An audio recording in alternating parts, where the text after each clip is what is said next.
Big பாஸ்ல Saturday எபிசோட்ல விஜய் சேதுபதி ரம்யாவ பயங்கரமா பிராங்க் பண்ணியிருக்காரு அப்படிங்கிற தகவல் தான் சமீபத்தில வெளியாகியிருக்கு. என்ன நடந்திருக்கு அப்படிங்கிற கம்ப்ளீட் டீட்டெயில தான் இந்த ஒரு வீடியோல நம்ம பார்க்க போறோம்.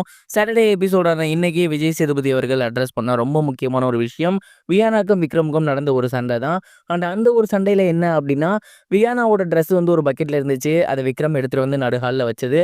அது மிகப்பெரிய ஒரு பூகம்பமா வெடிச்சிருந்துச்சு. அத வியானாவுக்கும் கூப்பிட்டு கேட்டிருந்தாரு. அதாவது இந்த சொன்ன ஆர்டர் பண்ணது யாரு? விக்ரமா? இல்ல. ரம்யா தானே பண்ணாங்க. அப்படிங்கிறப்ப நீங்க ரம்யாட்ட தான் அந்த கொஸ்டின கேட்டுருக்கணும். ரம்யா கிட்ட தான் அந்த பஞ்சாயத்த கொண்டு போயிருக்கணும். அத ஏன் நீங்க பண்ணல? அதே மாரி இந்த கேமே புரியாம எப்படி ரம்யா நீங்க விளையாண்டுட்டு இருந்தீங்க? எனக்கு சுத்தமா புரியல. இத்தனைக்கும் நீங்க வீட்டோட கேப்டன் இல்லையா? அப்படிங்கிற மாரி விஜய் சேதுபதி ரம்யாவ பேச ஆரம்பிச்சுட்டாரு. இதனால ரம்யா என்ன பண்ண ஆரம்பிச்சுட்டாங்க அப்படின்னா, என்னால முடியல. இதுக்கு மேல இங்க இருக்க முடியாது. என் மென்டல் பீஸ்லாம் போகுது. நான் இந்த வீட்ட விட்டு போறேன் அப்படிங்கிற மாரி சொல்லிட்டு இருந்தாங்க. இதெல்லாம் வந்து இந்த ஆட் கேப்ல நடந்திருக்கும் போல. ஆனா அதையுமே விஜய் சேதுபதி கவனிச்சுட்டு வந்து என்ன பண்ணியிருக்காரு அப்படின்னா, வீட்டோட கதவ தொறக்க சொல்லியிருக்காரு.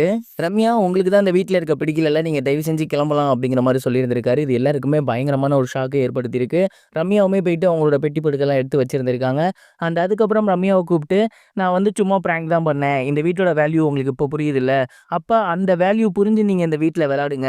சும்மா எனக்கு தெரியல, புரியல அப்படிங்கிற வேர்ட யூஸ் பண்ணாதீங்க. நீங்க எல்லாருமே மெச்சூர்டான பெர்சன்ஸ். தயவு செஞ்சு இந்த மாரி இந்த வீட்ல இருக்காதீங்க அப்படிங்கிற மாரி சொல்லியிருக்காரு. விஜய் சேதுபதி அவர்கள் இப்படி சொன்னதுக்கு அப்புறம் தான் ரம்யா அவர்கள் கொஞ்சமாவது ரிலாக்ஸ் ஆனாங்க. ஏன்னா, என்னதான் அந்த வீட்ட விட்டு போறேன் அப்படின்னு பேச்சுக்கு சொன்னாலுமே, ரம்யா அவர்களுக்கு அந்த வீட்ல இருக்க விருப்பம் தான். அத ரொம்ப எக்ஸ்பிரஸ் பண்ணியிருந்தாங்க. அழுது விஜய் சேதுபதி அது பிராங்க்ன்னு சொன்னதுக்கு அப்புறம் தான் அமைதியா இருந்தாங்க. இந்த ஒரு விஷயத்துல ரம்யாவுக்கும் சரி, விக்ரமுக்கும் சரி, வியானாக்கும் சரி, அந்த பக்கெட் இஷ்யூ அப்படிங்கிறது டோட்டலா சால்வ் ஆகி இருந்துச்சு. இதைத் தொடர்ந்து வீட்ல மத்த ஒரு சில பிரச்சனைகளையும் அட்ரஸ் பண்ணியிருந்தாரு விஜய் சேதுபதி அவர்கள். அதுல ரொம்ப முக்கியமான ஒரு விஷயம் அப்படின்னா, சாண்ட்ராக்கும் சுபிக்கும் நடந்த ஃபைட்டு.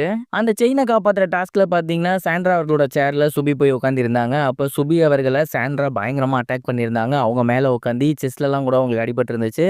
இந்த ஒரு விஷயத்த வந்து சுபி அவர்கள் மிகப்பெரிய இஷ்யூவா பேசியிருந்தாங்க. அததான் விஜய் சேதுபதி அவர்கள் அட்ரஸ் பண்ணியிருந்தாரு. சாண்ட்ரா அவங்க சின்ன பொண்ணு, தெரியாம கூட அத பண்ணியிருக்கலாம். பட் நீங்க பெரியவங்க இல்லையா? நீங்க அத வந்து பார்த்து பேசி ஹேண்டில் பண்ணியிருக்கணும். அப்படி இல்லையா, நீங்க இன்னொரு சேர் எடுத்து போட்டு பக்கத்துல உட்காந்துருக்கணும். அவங்க மேல போய் உட்காந்தீங்க. அது மட்டும் இல்லாம கைய வச்சு அடிக்கிறீங்க. உண்மையிலேயே உங்ககிட்ட இருந்து நான் இத எதிர்பார்க்கவே இல்ல. அவங்க வயசு என்ன? உங்க வயசு என்ன? கொஞ்சமாவது நீங்க மெச்சூரா விளையாண்டுருக்கிறது இல்லையா? அப்படின்னு சாண்ட்ராவ பயங்கரமா ரோஸ்ட் பண்ணியிருந்திருக்காரு. சுபி அவர்கள்ட்டயுமே நீங்க வந்து அந்த இடத்த விட்டு எந்திரிச்சு போயிருந்திருக்கலாம். அப்படி இல்லன்னா வேற ஏதாவது டாக்டிஸ் பண்ணியிருக்கலாம்.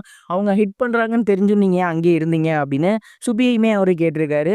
பட் இந்த ஒரு இஷ்யூல ஓவரால் தப்பு அப்படிங்கிறது சாண்ட்ரா மேல தான். அதனால சாண்ட்ராக்கு பயங்கரமான ஒரு ரோஸ்ட்டையுமே குடுத்திருக்காரு. இந்த மாதிரியான இன்சிடென்ட்ஸ் தான் சாட்டர்டே எபிசோட்ல போயிருக்கு. ஓவராலா இந்த வாரம் நடந்த முக்கியமான விஷயங்கள் எல்லாத்தையுமே சாட்டர்டே எபிசோட்ல விஜய் சேதுபதி கேட்டுட்டாருன்னு தான் நான் நினைக்கிறேன். நீங்க என்ன நினைக்கிறீங்க? மறக்காம கமெண்ட் பாக்ஸ்ல ஷேர் பண்ணுங்க.